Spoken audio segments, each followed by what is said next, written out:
right. This is what I asked you to have done. We can check it. Go ahead and open it up. It's moving. And we're moving.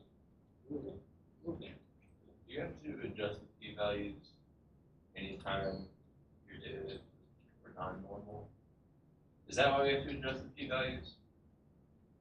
The adjusting of the p-values is a strange concept. Yes. I don't get it. That's what I'm saying. Okay. No. No. We adjust our p-values anytime we run multiple tests on the same data. Okay. All right, so we had a question about adjusting p-values. See how I can do this. I think I can do it on this small board. There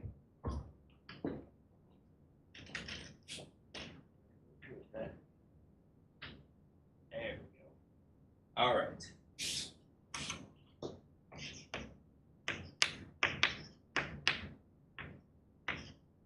All right. Ooh, did I put that too high?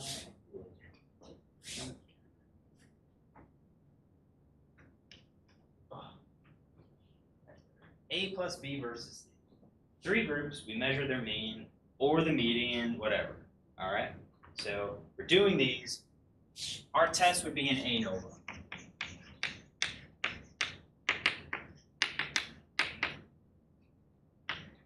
And that ANOVA gives us an alpha of 0.05. All right? One data set. We've got the mean of A, mean of B, mean of C. All right, or we've got all of our data for A, all of our data for B, all of our data for C. This is one data set. So when we run our ANOVA, we have an alpha level of 0.05. We know that a difference exists. Now, if we go that next step, and we do A versus B, A versus C, and then B versus C, we have one data set still, A, B, and C. However, A versus B and A versus C used data set A, used the variable A twice in the analysis. All right? So when we run, let's say, our t-test, our alpha of this is 0.05. This t-test is alpha 0.05. But the collection of using A means that our alpha is actually greater than 0.05. Now, when we look at it, we've got C here. It's also in that last one. And we've got B here, and that's also in that one. So our t-test for this comparison also gives us an alpha 0.05. That's what we want. However, because we're doing all of these tests to interpret this part, figure out which ones are different, our actual alpha level is going to be greater than 0.05. Our alpha level is greater than 0.05. Put it inside just so it fits on there. All right? So what we do with our adjustments is this.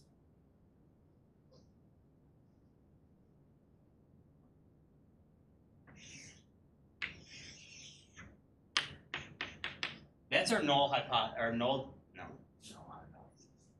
That is null hypothesis. This is our null distribution. All right, that's our null distribution.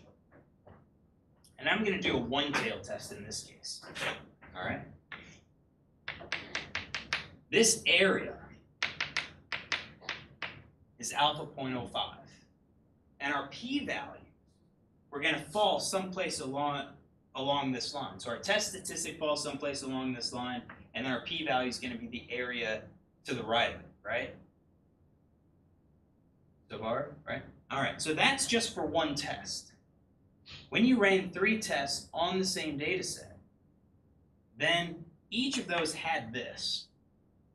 But what we're going to slowly do is slowly move our type 1 error rates to get a much bigger area. So now it's alpha greater than 0.05, all because we did analyses, multiple analyses on the same data set. Now, what does the adjustment do? The adjustment looks at this and says, okay, well, what alpha level is this? All right, what alpha level is this? Maybe this is, let's see here. Let's say at this value we have alpha equals 0.10. All right, maybe that's the new alpha. We don't want that for the total. We actually want it down here. So what our adjustments will do is saying, let's do, that's our cutoff.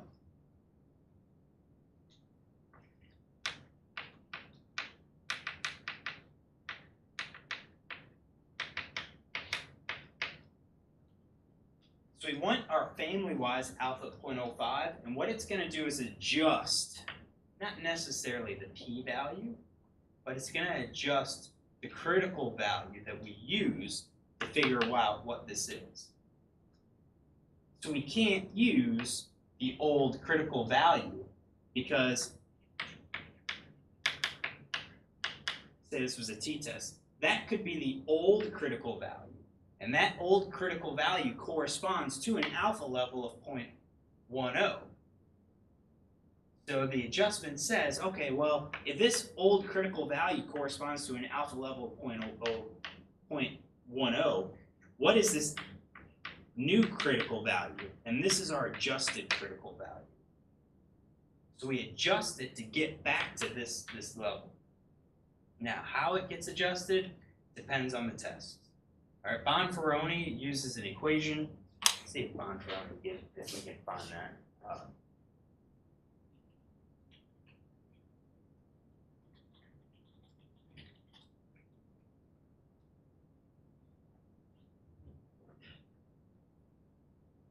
Yep, this is it. Statistic solution. Bonferroni correction.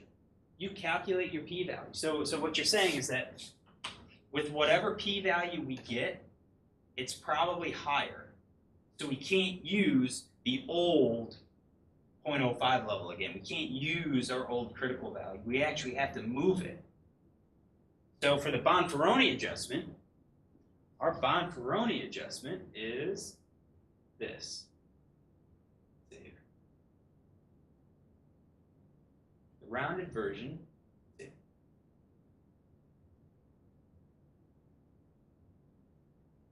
Bonferroni adjustment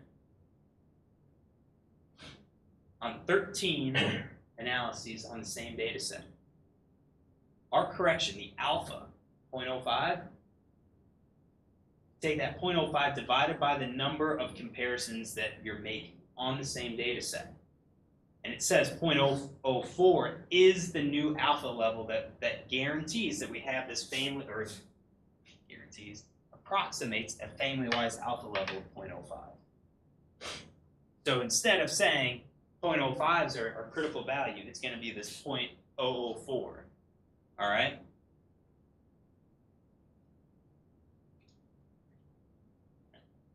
So you can see then that's what we're targeting.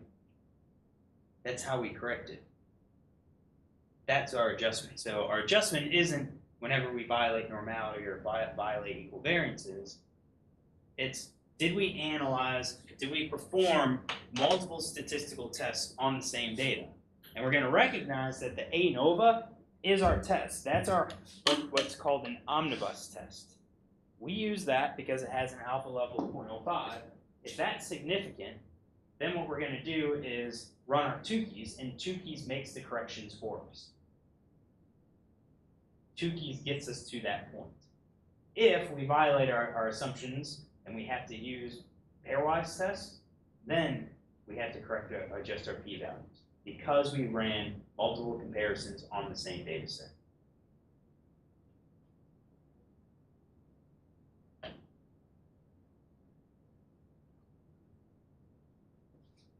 Does that clear it up a little bit? A little bit. So it's all with that alpha. Every time we run the test on the same data set. And what I would say, on the same variables. All right.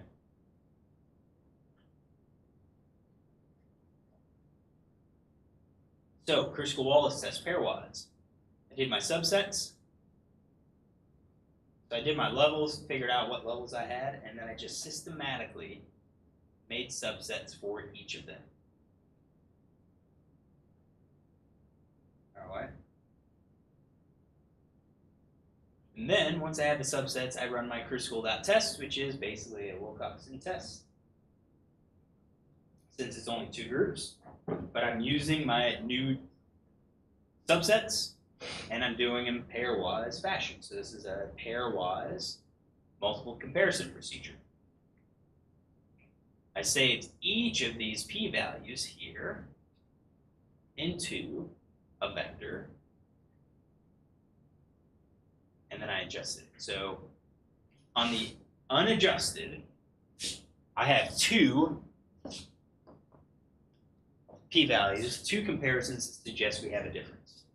All right, and those are numbers 3 and 7. After I do the adjustment, number 3 and 6. Numbers 3 and 6 are still significantly different. So you can see my p-values increase. It makes it harder to reject our hypothesis because we're guarding against that inflated type 1 error. So how do I present it? What I did was start with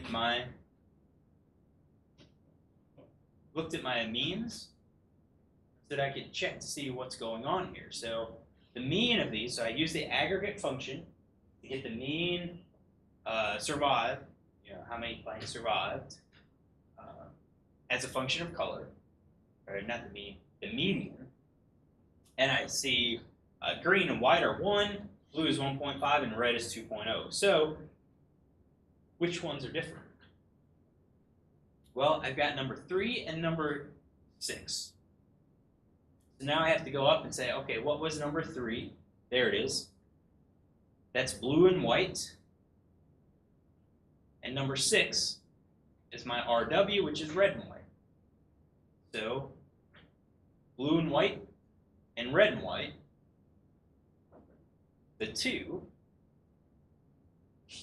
suggested, so white appears to be different. How come green didn't fall out? I messed up. Blue and green.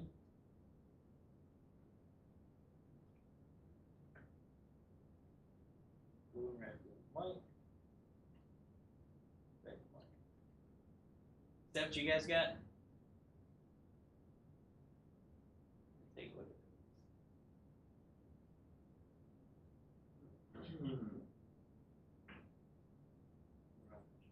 I'm gonna have to import it. Here we go. Yep. Blue and white, red and white. So white's probably the smallest one. Question is, why did we get this? Even though the medians are the same, why did we get those differences? That's a good question.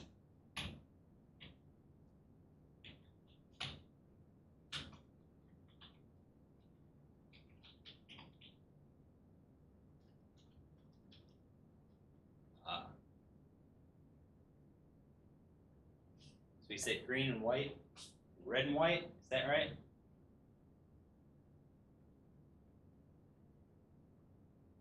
And so ones are different? Blue and white and red and white. Yes. Yes. Blue and white, red and white. And the question is, what happened with green? Green had the same median. Why didn't green also come out as being significant? Check that out. It's skewed. Significantly skewed. So for the Kruskal-Wallis test, what was one of our assumptions?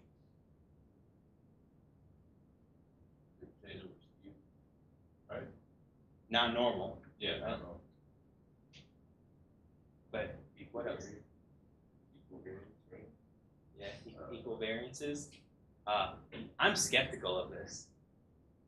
So here's a caution, and you can mark it down. This won't pop up on an exam or anything, but we're bounded by 0, and anytime our means or medians are close to that bound, we have to be really, really careful.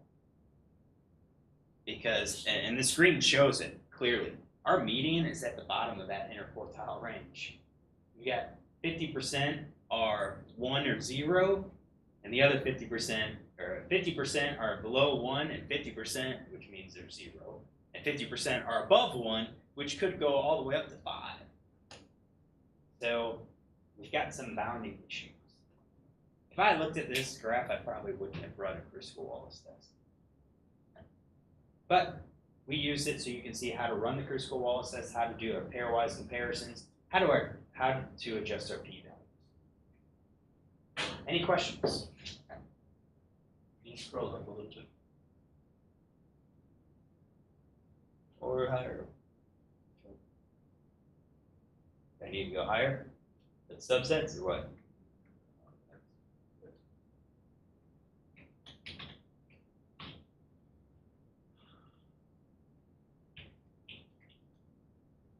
All right, I'm going to show you something.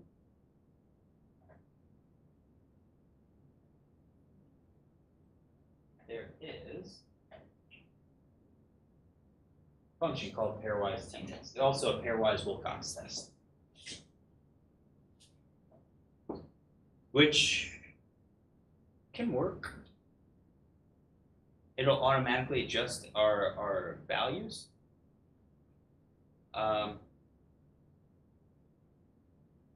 The downside is I don't think,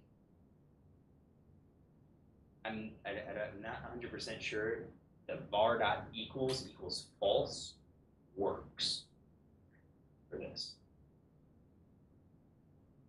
But I've been messing around with it, trying to figure out how it does the pairwise t dot test, so that we can write our own function to figure out the pairs to avoid this whole subset. Maybe in 5 years I'll figure it out. When you come back for homecoming, you're like, hey, how's it going? And I say, hey, how's R working? You're like, oh, I hate that. And then you go off and bang your head up against the wall. Oh, no, don't. Bad memory. All right. How did we decide on home? Home or Bonferroni. I use home because home has more power than Bonferroni. Bonferroni is a conservative test, which means we're going to have a little less power. But you're also less likely to make a type 1 error.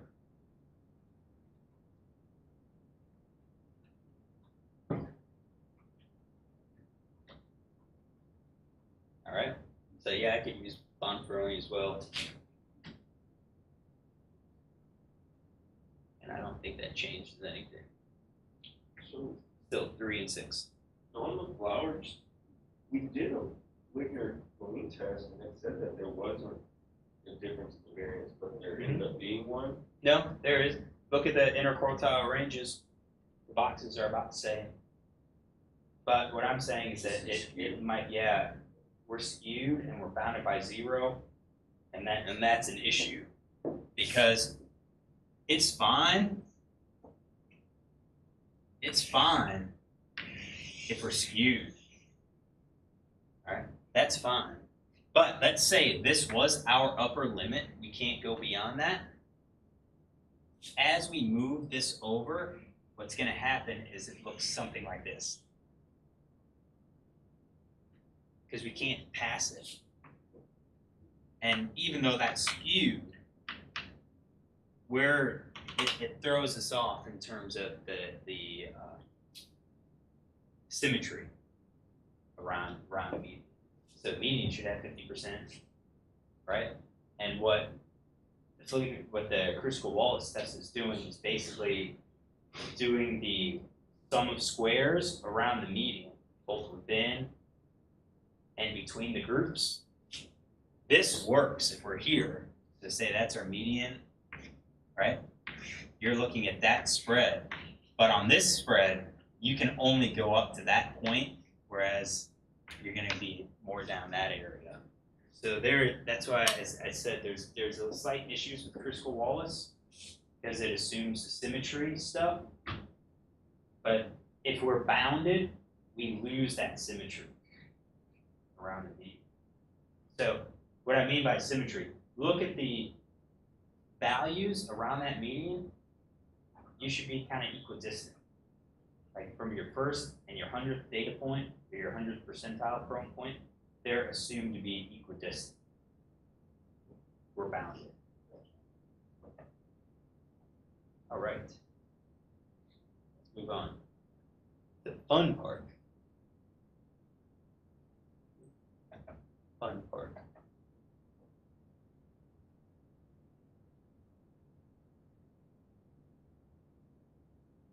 So I got a different, I wonder if my data set's different. Data set's different. We did white and blue and white and red, right? Yeah, that's right. That's what we got.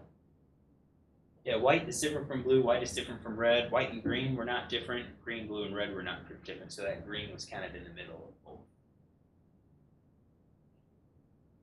ANOVA, if we ignored our assumption and ran Tukey's, this is what we would have gotten. So you can see the difference, the effect of that non-normality. All right.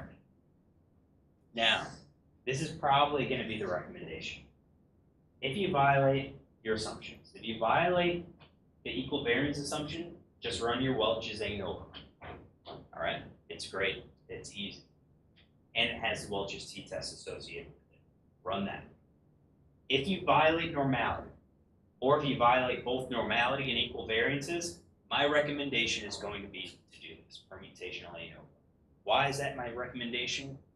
It's going to be just as powerful as the ANOVA, number one. All right? When you go to that non-parametric route, the Kruskal-Wallis, you lose power. You're basically throwing out like the numeric information to start working with medians, with percentiles. All right? We don't like to do that. Number two, we're usually interested in comparing the means, and permutational ANOVAs will allow us to do that. Number three, our assumptions of this test, the only thing are the random and independent part. All right? But even that, we can get around. So if we violated random and independence, all that we have to do is adjust how we sample our data set to produce that null distribution to satisfy what our data actually look like. All right? So, and lastly, we have the power of the computer. The script, how quickly it works in R, we can run 10,000, we can run 100,000 of these things easily. All right, so with the power of R, it's very easy to do this stuff now. All right, our null hypothesis is that the means are equal. Alternate is that at least one mean differs. So it's the same thing as ANOVA, which means if we reject the null hypothesis, then we're going to have to do a post hoc test to figure out which means are different. So why does it work? Well, it works because we're going to use our data to generate the null distribution. All right, so here's how this is going to work and how this is going to function. All right, just again, repeat of what a null hypothesis, null distribution is and everything. Minimize that. Should I get?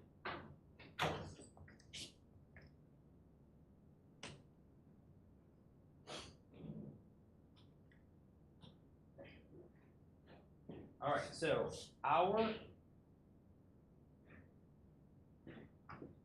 we're going to do three groups, A, B, and C. We go out and measure, let's say, roach wing lengths from 3 buildings on campus, right? That's A, that's B, that's C. That's what we collect. Our null hypothesis is that they're all equal. All right? That's not entirely correct. Our null hypothesis is that they all belong to the same population.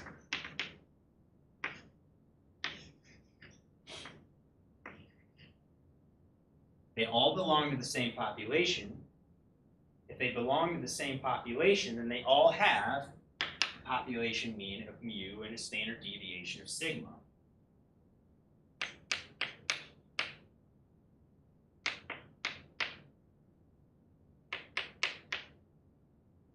X plus b. All right. So each of these samples has a mean. If they belong to the same population, then these means, and they represent random and independent samples, then each of these means should equal the mu. If they all equal to the mu, then they all equal each other. All right? So what we're going to do is take advantage of this, and we're going to say, we're going to generate our own null distribution. And what we're going to do is take our classification, our label, our group label, eliminate it, and then we're going to dole them out again. So we'll get a hypothetical group A, a hypothetical group C, and a hypothetical group B. All right? And then we'll run our test, our ANOVA on that. And then what we'll do is we'll do the same thing. We'll take those labels, put them back into the pool, shuffle them up, redeal them out. So what we're doing is basically shuffling all of our data points to put them in these labels, these A's, these B's, and these C's. All right? We have, in our original data set, an F observed value. All right, based on our own data set. And then, each time we do our randomization test, we will have an F rand. So as under the assumption, if our null hypothesis is true, then these groups, these A, B, and C, are just random labels. And that's what we're going to do. We're going to generate this F rand assuming that these are random labels. That F rand, the collection of all of our F rand, our F statistics, represent our null distribution. We're going to look at our F observed and say, how likely is it to get this F observed value by random chance, or something more extreme? All right? So we don't make any assumptions about the underlying data. We don't assume normality at all. We don't assume equal variances. Why? Because we're not comparing it to the F distribution with degrees of freedom 1 and 2. We're comparing it to our own distribution of that F statistic. All right? So, how do we do it? We're going to run ANOVA on our actual data set, and we're going to save our F statistic. And we're going to save this as F observed, F obs is what I call it. Then what we're going to do is set up a loop. You know, we've done a loop for Bootstrap. We're going to set up this loop that's going to shuffle our categorical variable, and we're going to shuffle without replacement. So it's like taking a deck of cards, all right, dealing them out, and let's say black and red. We record black and red, all right? So it's randomized. We're going to save that new shuffled vector, and then we're going, and that makes our null hypothesis true because there's no grouping, it's just a random assortment. Then what we're going to do is calculate the F statistic from that randomized data set, from that new shuffle. And we're going to save it. We're going to save it. All right? We're going to save it into a vector, and then we're going to repeat it over and over and over again. So in that second time, we're going to take those cards back up, shuffle them, redeal them out. All right? All of them out. That's a shuffling without replacement. And then after we have that, after we have F rand, we should have a vector of like 10,000 data points. Then we'll calculate our p-value, which will ultimately be the proportion of these F rand values that equal or exceed the F observed value. All right, so here's our script. Move this out of the way. So go ahead and get this copied. And this will be like our useful function script.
You get it?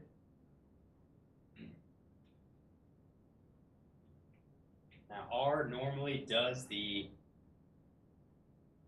auto indent when you have these braces. All right. And what I've done is annotated this because it appears in my function script. All right, my useful function script that I have. All right. On this script, there's only three things, really two things, that you're going to change. All right. I'm going to start with these ends, iter. All right. This is something you probably won't be changing. This is your number of iterations that we're going to use. Typically, it's going to be 10,000. So on my useful function script, I don't have n. I have 10,000 on it. So when I copy and paste, it's just going to be 10,000, and that's going to be fixed. Now for us, that's going to be okay. For the graduate class, we're going to kind of change it because some of these tests will take longer. I think some of them could take a couple minutes to run because the data set's big, the data set's complex. All right, but for us, for this class, 10,000's no big deal. That means the only thing you're going to change are these two things. And they're labeled appropriately. Dep var, that is our dependent variable. All right? That is our y in the formula. Y is a function of x. This dependent variable, you're going to put it in the form of data $variable, whatever it is. Ind var, that's your independent variable. That's the x part of that formula. All right? We're trying to see, does the dependent variable vary based on these independent variables? Or the other way to ask it is, does the independent variables have an effect on our dependent variables? All right? Those are the things that we're going to replace. All right? So flowers. I don't like using Kruskal-Wallis test unless I have to. So how do we set up the flower? Well, we have the flower data set in R. This is how I do it. I have the script copied and pasted into a chunk. All right? I make sure 10,000 is updated for my iterations. And then I have to look at my data set and say, what is my dependent variable? What is my independent variable? My independent variable, that's our grouping label. Our dependent variable, that's our measurement. That's what we're interested in seeing if it changes. So I do flower $survive and then flower $color. And once I have these three lines updated, I run the chunk. So go ahead and run it. See what we get.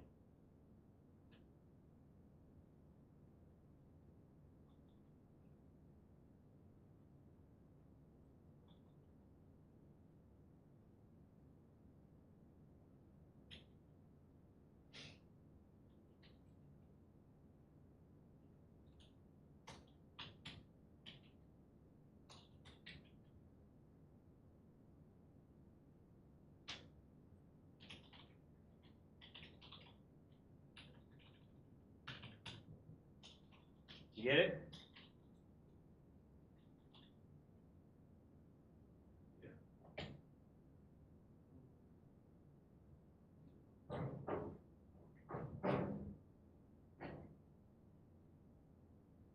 Is it still running?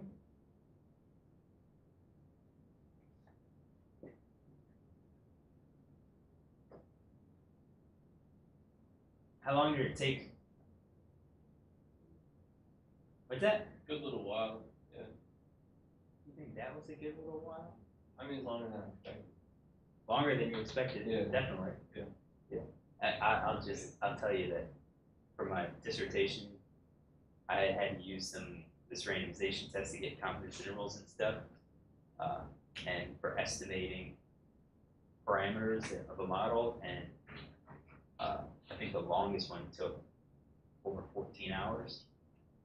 So on those days, I basically started when I went into work, and when I came back, I had the text file up. Yeah, it took probably a solid week to run it because I had a lot of waiting. All right.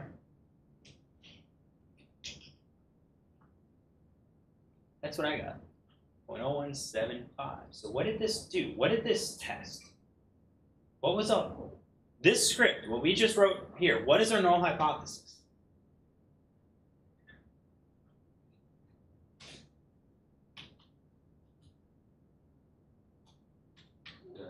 The flower population will survive.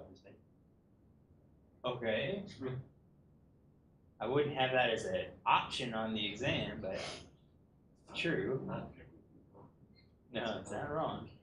You're just going to look at it and say, oh crap, which of these is my answer? I guess it's survival change of color, is that the? Yep. Yeah.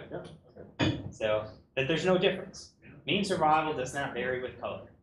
Means are equal. All right? And the alternate, at least one mean differs. So, what would we conclude here? We would reject our null hypothesis.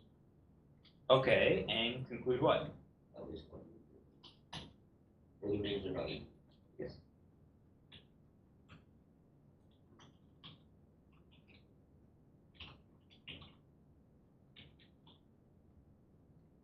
The mean number that survived varies by color of the flower.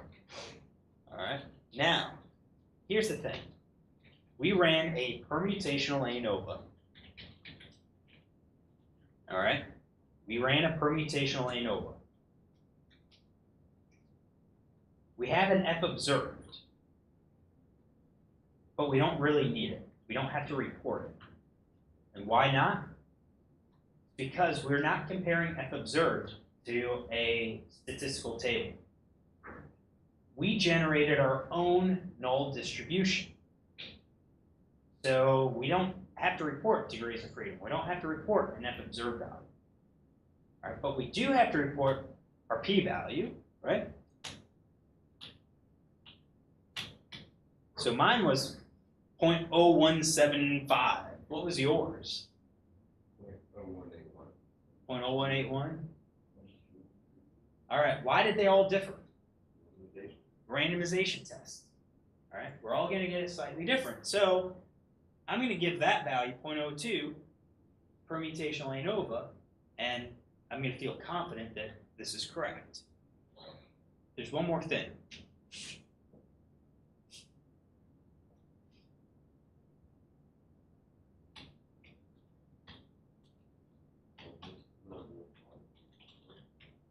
Yeah, we have to actually tell people how many iterations we ran. That's not on one of those 5 things that we have to report, because it only applies to these randomizations. Okay. Our bootstrap confidence intervals also needed. We should probably say 10,000 bootstrap replicates give us a confidence interval. All right. But for here, we have to report how many iterations. Why? Because it comes down to what the smallest p-value is that we can get. So just remember, or go back and recall, our null distribution, the F distribution, looks something like that. Our p-value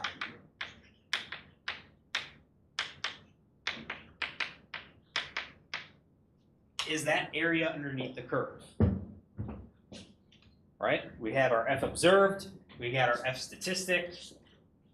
All right, we compare our F statistic to the F critical. The area under the curve is our p-value, right? The same thing applies here.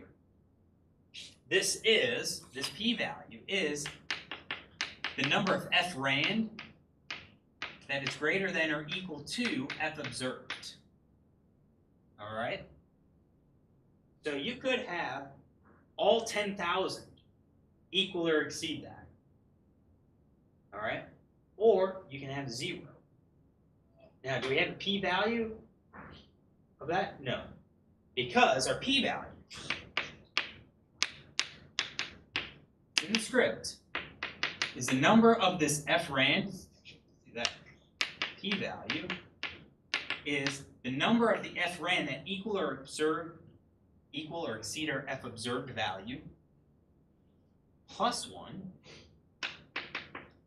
over the number of iterations, in this case 10,000, plus 1. Now, why is it plus 1? Because we're going to recognize that our F observed actually represents one of those replicas. When you have a large data set, it is possible that your randomization won't generate the exact replicate that you actually obtained when you collected the data. Just because the number of combinations. With each row that you add, you increase the number of combinations of unique data sets that you can get. All right? So our F observed actually represents one of our data sets. So the minimum p-value that we can get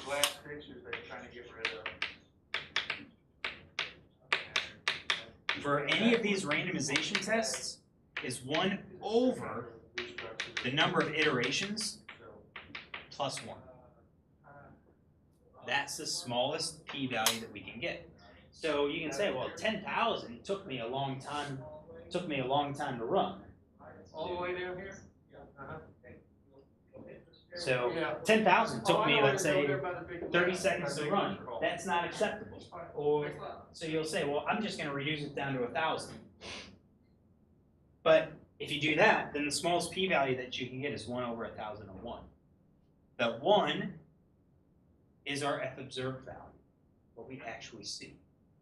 And then the number of iterations are all the randomized stuff. All right?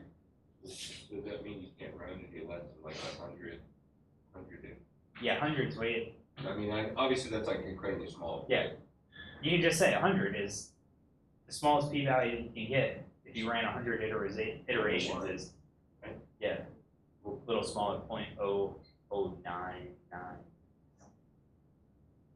Yeah, so that's why when you read these papers, a lot of people will do randomization or the iterations at like 999 or 9,999, so that the smallest p-value then is 9,999 plus 1 is 10,000, which means 1 over 10,000. That's your smallest p-value. I think it looks ridiculous to see all those 9s in the paper, so for that I'd say 10,000. But again, that's my opinion. All right. Not terrible, right? So that's our null distribution p-value. This is what we just went over, what we covered. You can see in the handout we went separate.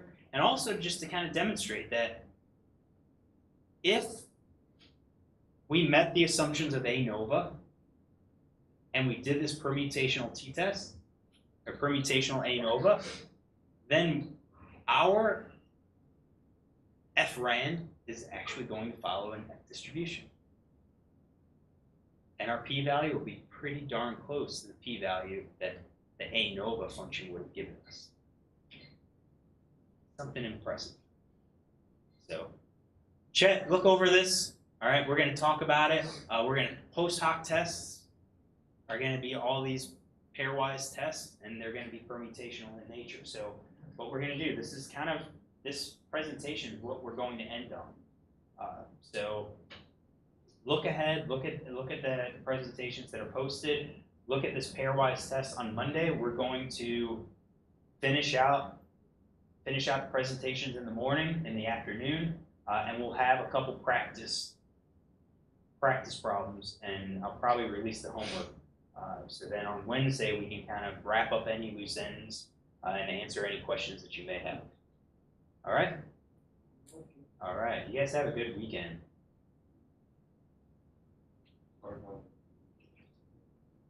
What? Are you making fun of San Angelo? It's hard not to. Hard not. Just